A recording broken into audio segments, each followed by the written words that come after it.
sabi nila may sa demonyo. Pero kung ang mga batang may cancer ang tatanungin kung anong klaseng tao ang Rodrigo Roa Duterte, iisa lang ho ang sasabihin nila. Hulog daw ng langit si Rodrigo Roa Duterte. Ibinigay ang bahay sa mga may sakit na cancer para doon sila tumira habang sila ay kinikimo.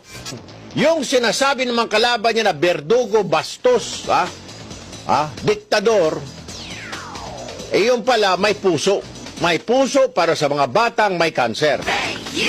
Sir, on behalf of these children na may mga cancer and yung tinatawag na Hope Foundation, ako ho'y taos-puso nagpapasalamat sa iyong kabutihan at dinonate mo yung bahay mo para matirahan itong mga batang kapuspalad na nga may cancer pa, para pwede nilang tirahan habang sila ay nagpapakimotherapy. Maraming salamat po. Mabuhay po kayo. Mabuhay po. Gagantimpalaan po kayo ng Panginoon Diyos sa ginawa ho ninyo.